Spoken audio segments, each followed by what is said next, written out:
We now move on to our next speaker, Dr. Alexander Fatic.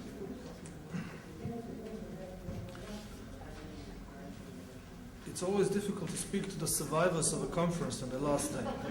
Because with such an opulence of great ideas, one feels intimidated to speak after everyone else has already spoken.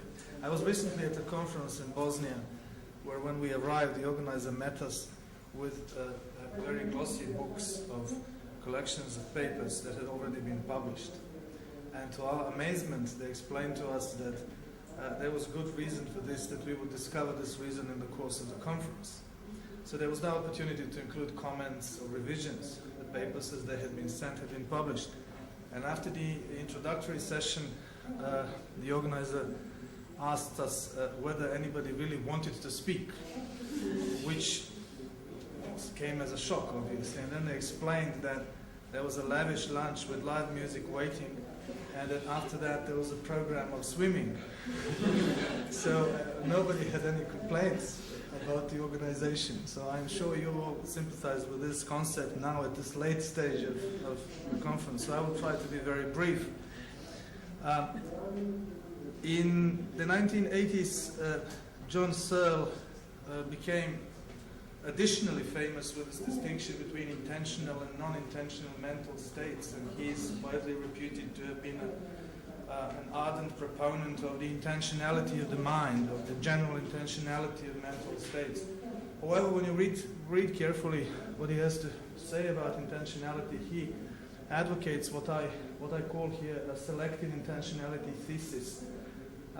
He claims that non-intentional mental states, although not very numerous, are mental states that are experiences of nothing other than themselves, as opposed to the intentional mental states. Arguably, most of the mental states are intentional, and our mind does tend to reach out to the world and has a reference in the outside world, which is basically what Searle means by intentionality. But he does make this distinction. This is a seemingly unimportant one, but one that has very considerable consequences for psychiatry and for psychotherapy. Because depending on how you perceive the status of mental states and the relationship between the mind and the world, on a practical level, your perceptions of treatment and your explanations and views of the ontology of mental illness and mental disorders generally will change. Searle obviously does not feel that he has to provide a strong epistemic argument in favor of the idea that we do have mental states that are non-intentional. He says if we are anxious about an upcoming surgery, then this is clearly an intentional mental state, because it refers, in a derivative sense, it refers to something that we expect will happen to us objectively. But if we feel, as he says, generalized anxiety, elation, or depression, as we sometimes do, these mental states are unintentional because they don't have an obvious reference.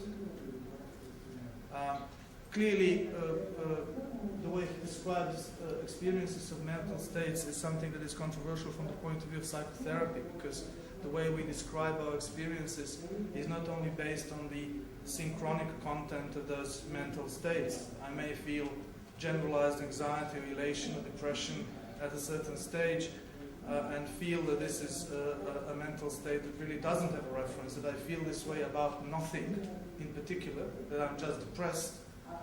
And in a week or 2 weeks or a month, when my blood test results arrive and everything turns out to be okay, I may discover that the generalized elation or depression or anxiety has gone never to return.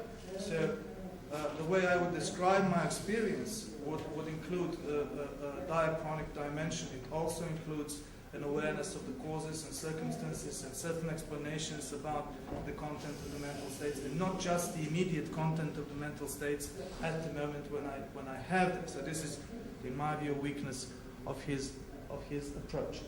I will use this very briefly as a base point on which to make a distinction, briefly discuss two perceptions of mental disorder. One is based on the so-called narrative theory, which is something we have already heard about, especially the version that was also mentioned the version advocated by Maria Schechtman, which I feel is a theory that goes beyond this selective intentionality thesis propagated by Searle, and that is a more optimistic and more an approach to viewing mental disorders that is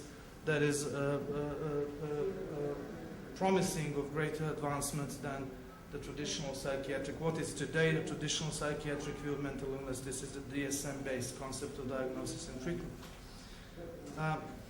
The narrative is, very briefly, the construction of a life story that is the basis of personal identity, and it naturally rests very strongly on autobiographic memory. It need not necessarily be linear, but healthy narratives, according to Schechtman, tend to be relatively linear. She says that narratives, our life stories, need to satisfy two basic conditions. One is the intelligibility or articulation condition, which means that narratives, in order to be healthy, to be fully functional, need to be sufficiently articulate for most people to understand them and be able to integrate them in their own perceptions of the world that connects us all. And the second condition is the so-called reality condition, which means that we all need to agree on certain facts and certain basic interpretations of what happens to us and of the world that connects us in order to be able to communicate effectively. Which means that the narrative really is a communicative conception of personal identity. Via the narrative, you approach the very conceptualization of personal identity as a communicative one. Ruptures in the narrative, disturbances in the narrative may arise from all sorts of influences. Typically, they arise from trauma. They may arise from medication. They may arise from all sorts of internal or external reasons. But the main assumption of the narrative theory in the context of psychotherapy is that it is possible to reconnect the narrative. It is possible to heal the narrative. It is possible to enhance the narrative, if you want, to various levels, both therapeutically and non-therapeutically. So the point of psychotherapy in the context of Schechtman's theory is to be able to use the narrative as a communicative dimension of personal identity that allows us to reach beyond the immediate reference of mental states. Psychotherapists will use the narrative very often to uncover the missing reference, to re-establish the intentionality of mental states that at certain stages may seem referenceless, may seem unintentional. And in this context, the narrative allows us to go beyond the selective intentionality thesis and to incorporate the strong intentionality thesis that perhaps all mental states are intentional and that we can operate on that assumption. Because obviously for the mental states that in the diachronic, in the synchronic perspective are intentional, we don't need further proof. We already have the experience that shows that we are worried or anxious about something. But for the mental states that seem referenceless, thus unintentional, as per Searle's interpretation, we don't have an argument to claim that this truly is as it appears to us. So the narrative theory allows us to establish the possibility of communicative healing of mental disorder. And this is something that the modern DSM-based psychiatry has become increasingly skeptical about. The narrative theory allows the idea that blockages to self-perception and self-communication and awareness of the reference and intentionality of our own mental states are often the causes of mental disorder, and that only uncovering this hidden or lost intentionality of mental states might allow us to regain mental health, whereas the DSM-based psychiatry does not go as far and simply remains on the level of the management of symptoms and perceives mental illness more or less on the phenomenological level of its appearances. So basically the narrative theory is an optimistic theory. I assume that most of you don't know about the DSM diagnosis. The DSM is the Diagnostic and Statistical Manual is a book, a standard in psychiatry that is issued by the American Psychiatric Association periodically that lists all mental disorders and all prescriptions and all recommendations for the treatment of those disorders. At the moment, the edition of the DSM that is in use is DSM-4, and we are expecting the introduction into psychiatric practice of the DSM-5 next year, which has already caused major cleavages and conflicts within the American psychiatric world, because it includes various new diagnoses, including new diagnoses for children, and the recommendations of obligatory use of antipsychotics, for example, for children who have trouble concentrating, learning, who are not very obedient, children who need additional pedagogical efforts. They are labeled as psychotic in the new DSM-5, and this is a matter of major discussion in the US at the moment. My point here is that the whole DSM-based conceptualization of psychiatry misses a great deal about the ontology of mental disorder, and thus is not sufficiently ambitious. Most people accuse modern psychiatry of being too ambitious. But I think in a cognitive context, modern psychiatry is very modest and is not sufficiently ambitious because it does not even purport to understand mental illness, to develop an ontology of the mental illness, to understand mental illness in a sufficiently holistic way to be able to even conceptualize what it would mean to heal a mentally ill person, and always remains on the level of healing the symptoms and guessing what the diagnosis might be. The typical procedure is based on the DSM that clinicians will simply make notes of various collections of symptoms, and then based on their experience and based on certain recommendations of the clusters of symptoms, of which many often overlap very strongly between very different diagnoses, they will create a working diagnosis and then will proceed with treatment and then see how the patient responds to medication and treatment, and then may adjust, and often do adjust the diagnosis several times in the course of the treatment, which is basically consistent with the idea that you work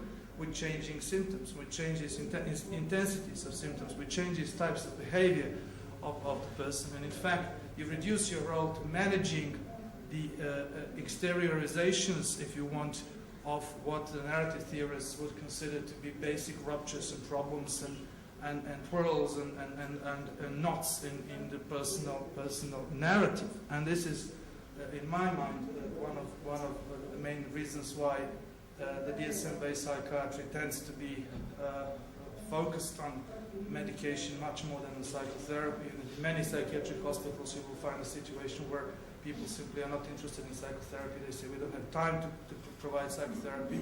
We only work with medication. This is a philosophical issue that is global in modern psychiatry.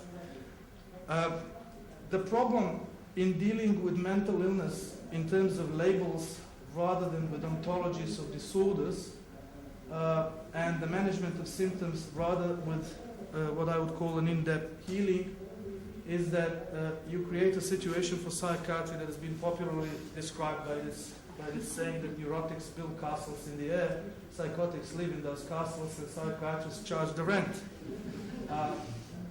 And as Louis Samini and Lennon, controversial psychiatrists writing on connections between pathways in the brain and philosophical ontology of various mental states, have argued it is the psychiatrists who live in the castles high above the nothingness, where the nothing is the lack of ontology of madness.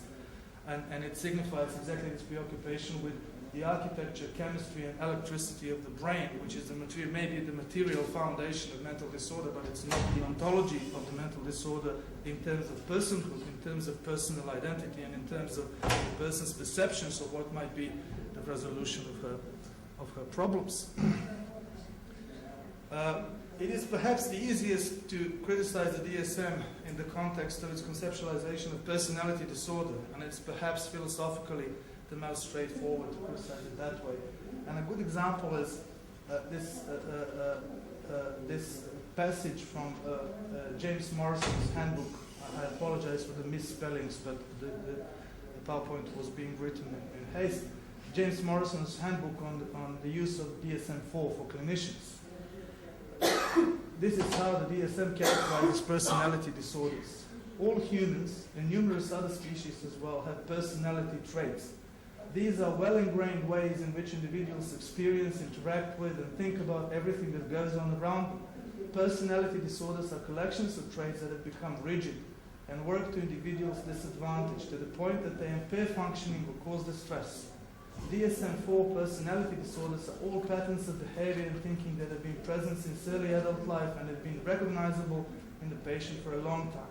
Personality disorders are probably dimensional, not categorical. This means that their components, traits, are present in normal people, but are accentuated in those with the disorders in question. Now look at this description and tell me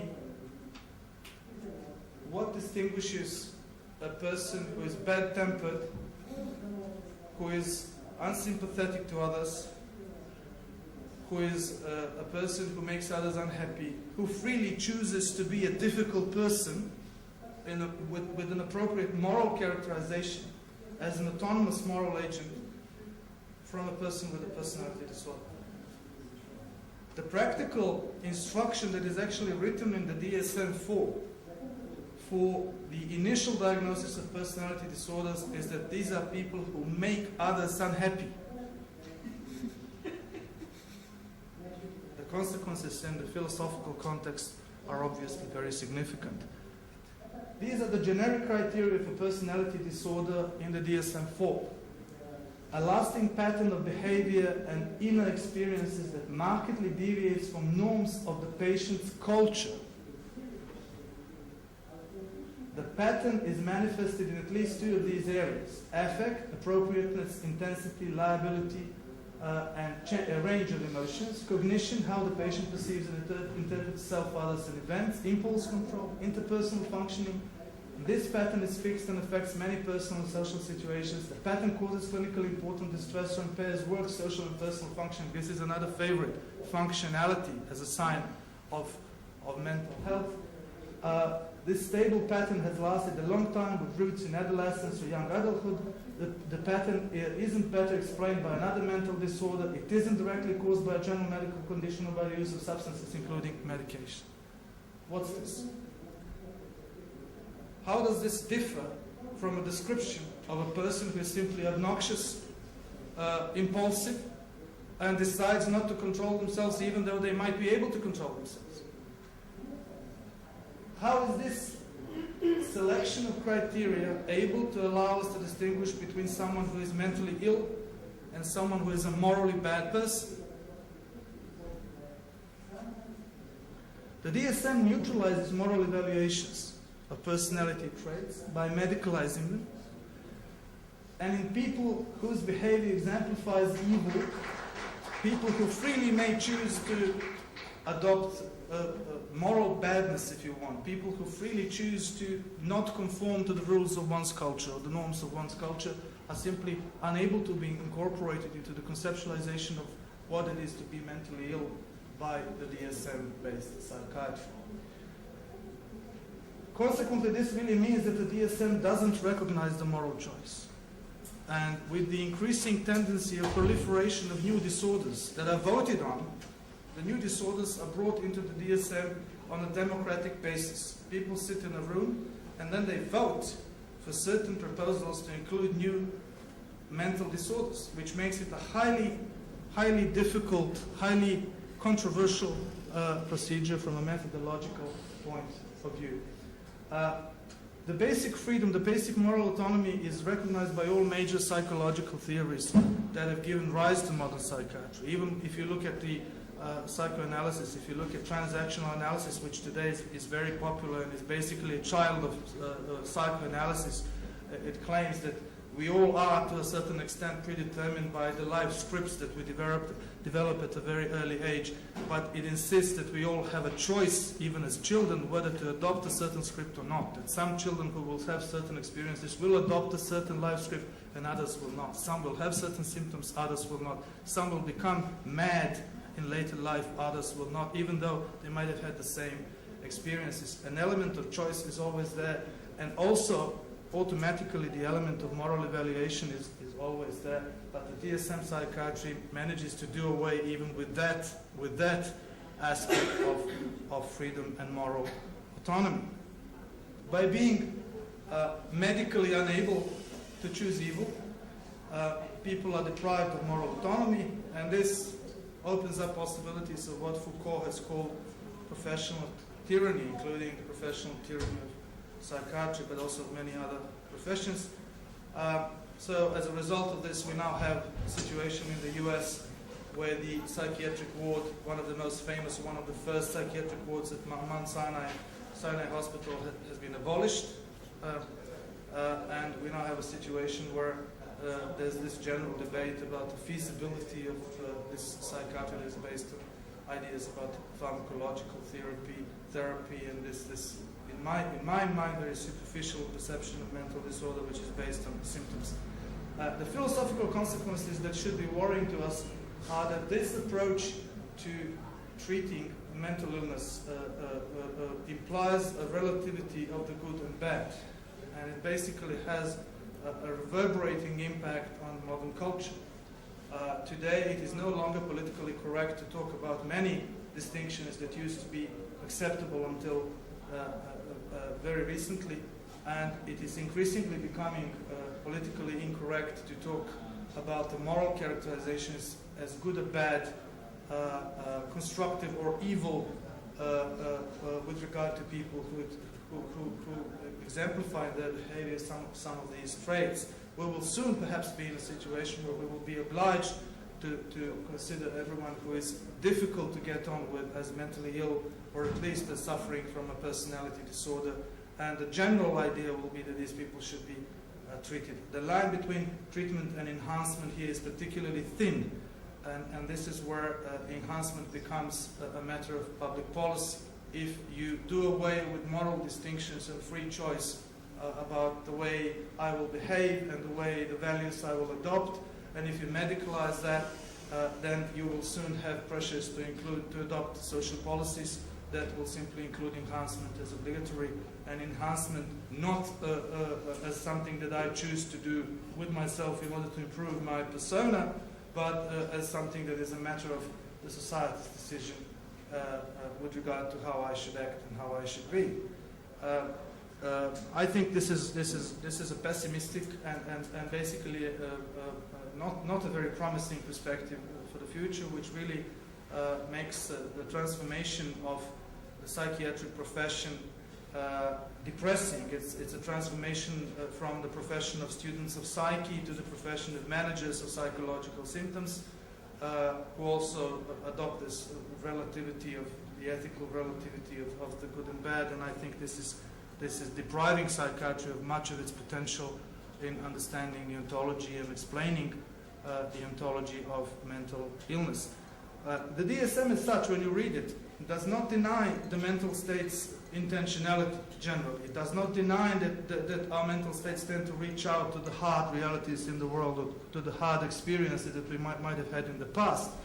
It does not deny the intentionality of madness as a particular set of mental states, if you want, as such. It merely skeptically assumes that we have no reliable way of knowing, of proving that there is such intentionality with regard to mental states that prima facie appear unintentional or reference-less, and correspondingly introduces the healing of madness to the management of symptoms. Now, if our skepticism, if our lack of confidence in our ability to reach the truth about something is a very vague and a very general definition of skepticism, then the DSM is a skeptical approach, a skeptical conceptualization of what mental illness is.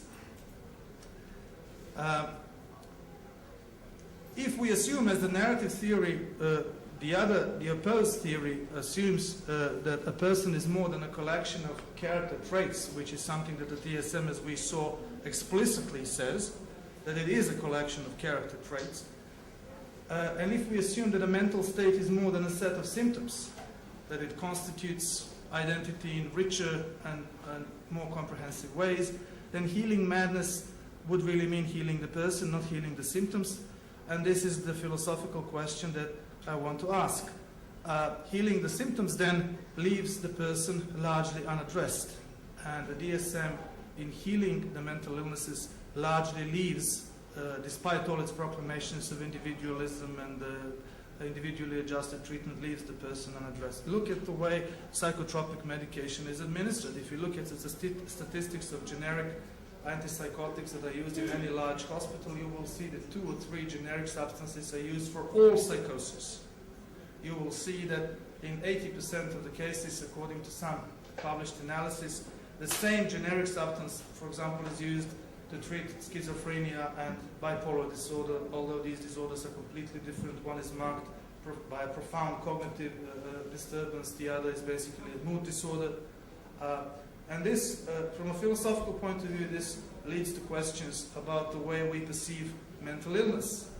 If on one level, the level of classification, we perceive various disorders as belonging to different categories of mental disorders, then using the same substances based exclusively on their ability to control symptoms, to treat both or all of those disorders is something that is philosophically interesting for us to ask about the methodology, about the concepts that lie behind this approach. The empirical question is that these substances may work on this as well as on that, on the fundamental logical level, don't really solve this philosophical question. This is how you perceive the ontology, the definition, the causation, and really the status of a mental disorder within a person. The narrative view integrates the person and the mental disorders as aspects of the narrative. The mental disorder can be explained in terms of the life narrative. And its only way of therapy is the enhancement of personal identity through various interventions to either mend the ruptured narrative or to enhance the narrative that may not be up to its task given the social circumstances and expectations that the individual faces. Unlike the DSM, the narrative theory is sensitive to the moral characterizations. It is able to inculcate the fact that there are good and bad people.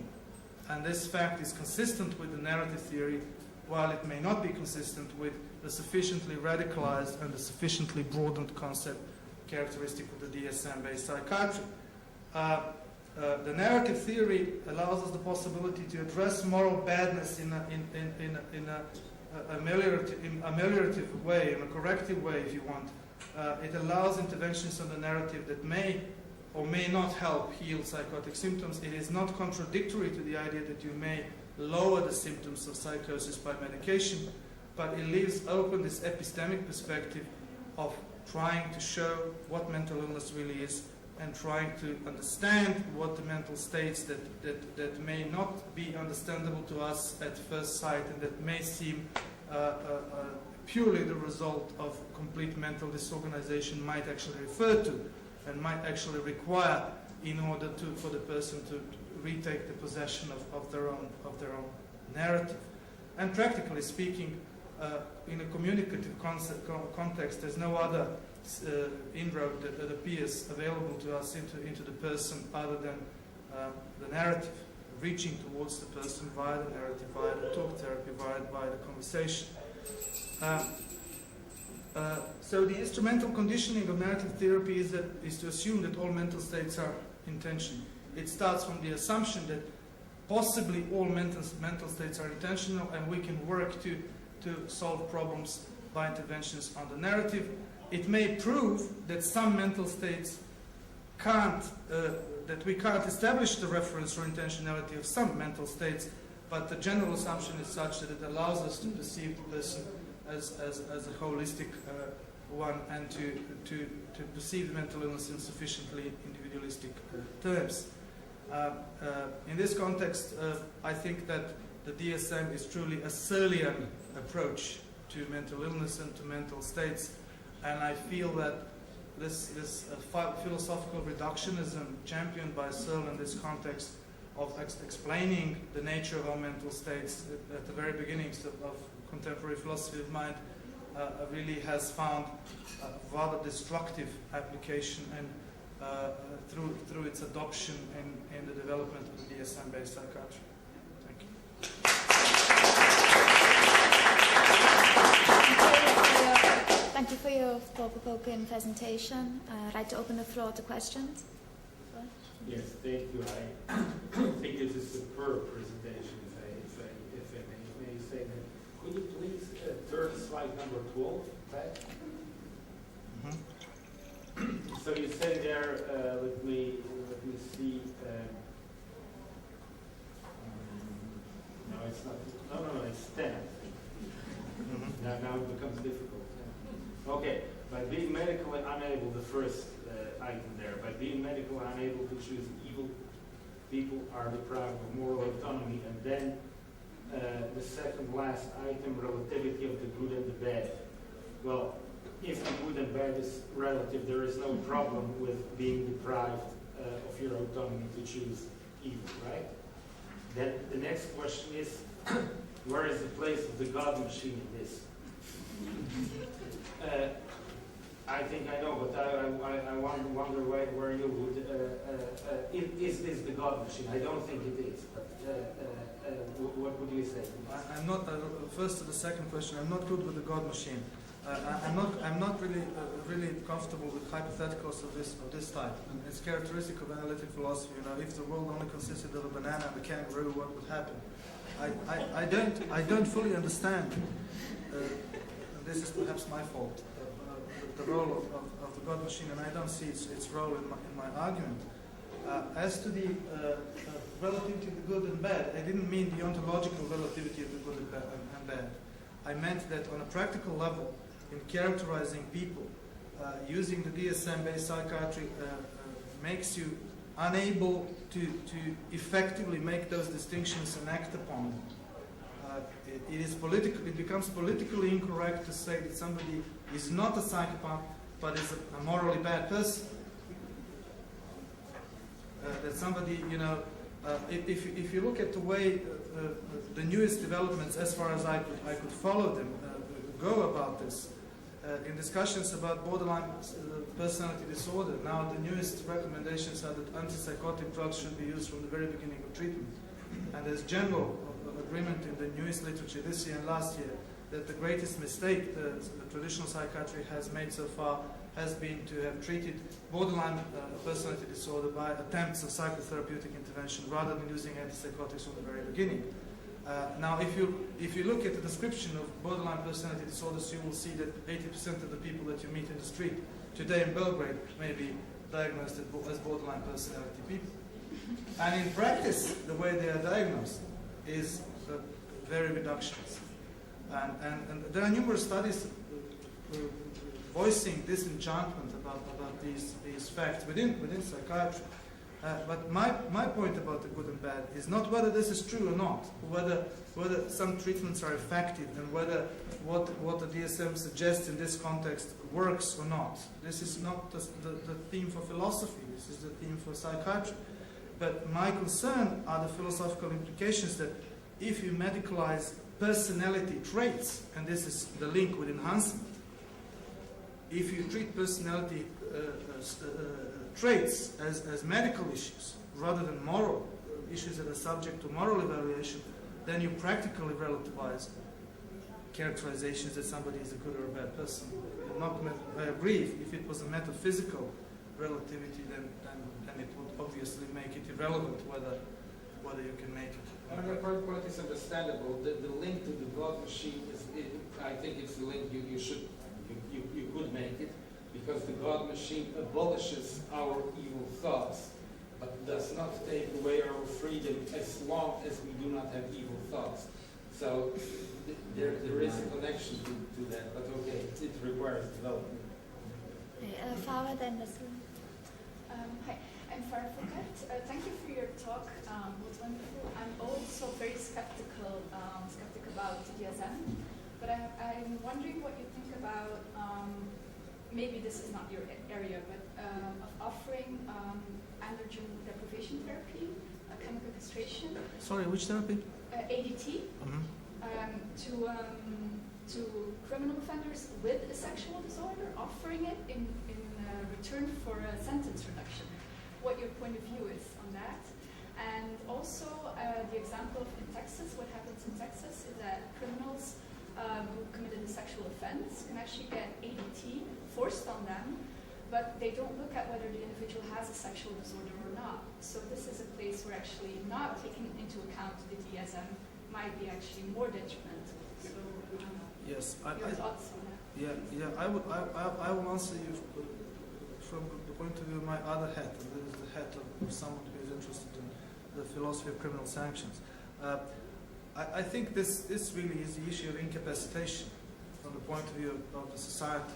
I don't think it's an issue that has to do with understanding the reasons for the causes of sexual misconduct and the crimes that have been committed. I think it's simply a blanket policy that has arisen from the general political philosophy, if you want, of incapacitation of sexual offenders.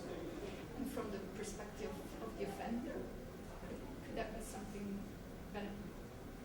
Could it be a more humane treatment of offenders if you offer them a treatment instead of incapacitation, if they can choose?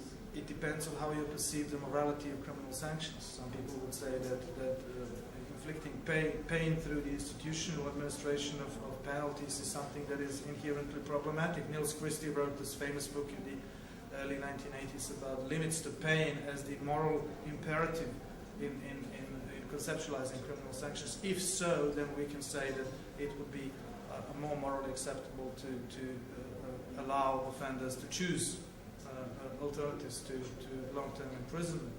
But I think this all depends on the conceptualization of the rights, and this would take us far beyond the current scope. Great, Leslie. So, I like the question of voice. I also like the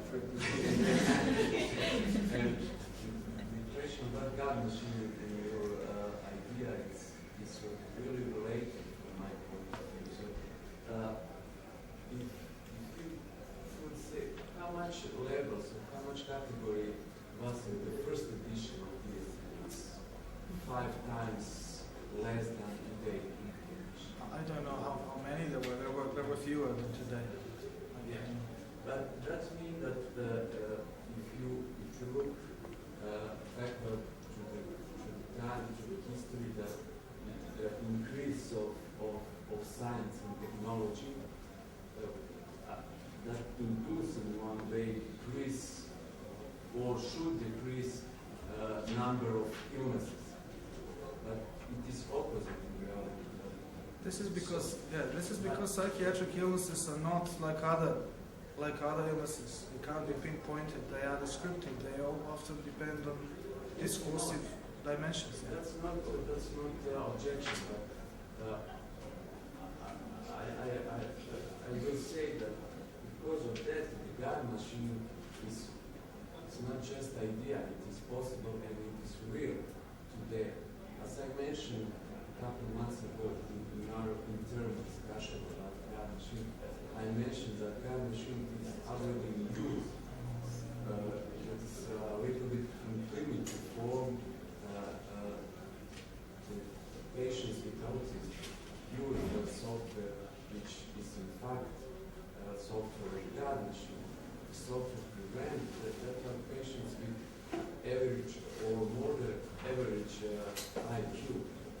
But they have dysfunction in behavior in public, and they use a kind of software which is a kind of reminder which react every time when the people misdeed.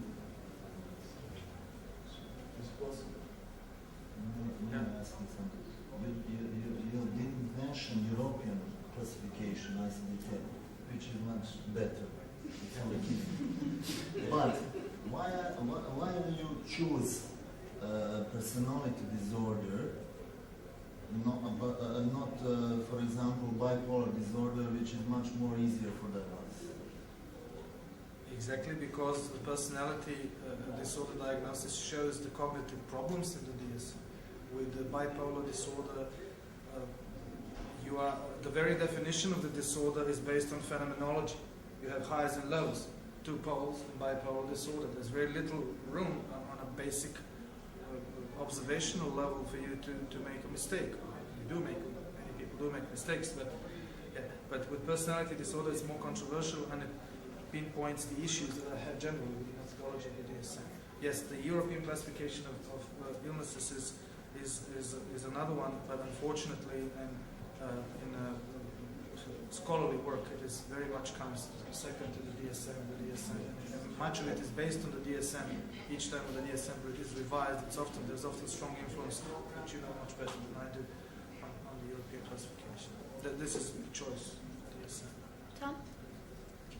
Yes, I was just thinking of one way in which psychiatrists who defend the DSM approach might respond. And I'm not sure what I think of this response, but I'm interested in what you think of it. So I guess they might say, well, it's all about measurability. So the justification for the DSM approach is that it gives us something that we can measure in an objective way that allows us to do scientific large population Okay, how would you measure this? studies. How would you measure Well, and then I would say that in the narrative kind of approach, we might have some access in individual cases to what the effect of an intervention is on the person's narrative, but we don't have access of the sort that allows us to do big scientific studies, basically. So it's a kind of defense of the skepticism, at least at a sort of scientific level, that underpins the DSM. But maybe your response is Yes. these things are measurable. Yes, there are many scientific responses that could be given to this argument. My concern is, as I said, the philosophy behind it. Modern psychology is very much into psychometry and measurements and things like that, and many psychologists are very skeptical about the value of these measurements. These classifications particularly concern mental problems that are either completely unmeasurable or difficult to measure. And this is why they're good examples. I'm sure there are other diagnoses within the DSM that can be measured much more easily, where symptoms can be measured and things gauged much more precisely. But again, this doesn't have a principal influence on my argument. Because the very idea is that you reach into the psychiatric diagnosis based exclusively on statistical collections of symptoms. That's the methodology of the DSM. And that methodology is philosophically problematic because we also make moral judgments based on behavior. And the distinction is not clear. But I have to stress that today we have very exact clinical instrument for the measures of these symptoms. So it's also psychological psychometry. Okay. A question? I was here as I'm a psychologist, and I attended this conference, which was very attractive for me, although I was not in the area of moral development. However, it provokes me to try to look from the other point of view. It seems like, and probably it goes with your opinion. The thing is that we use the tool to heal, and the tool is always affected by our beliefs, which means our philosophy. For example, I had an experience, I had a conversation with one Native American who heals very successful multiple personalities. And he is using a traditional way, and he is very successful. In the same time, he finished psychology at the regular university, and his plan is to write a special DSM from their perspectives. So it means, all these psychological phenomena that we want to define, it we define from the perspective that we have. So the tool is always affected by our belief and philosophy.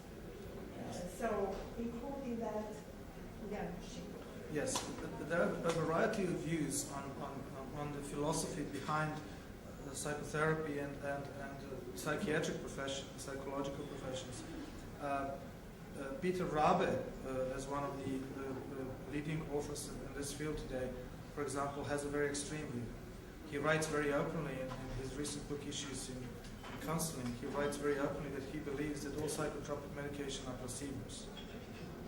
And he quotes huge records of experience from Canada where even the most severe psychosis, such as schizophrenia, had been healed through counseling without medication. I personally am skeptical about this.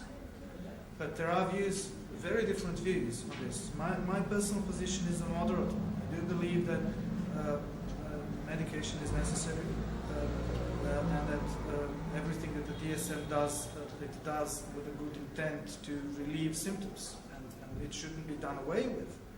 But as I said, it's too modest from the point of view of the psychiatric profession. It's too reductionist. It reduces psychiatrists from scholars to managers of illnesses. And simply because the DSM creates the mental frame in the psychiatric profession which discourages the reaching out towards asking the real questions, and those questions about the ontology of mental illness. And that ontology is inseparable from the ontology of metaphysics of personhood. And you can't, you almost, if you know more about this literature than I do, but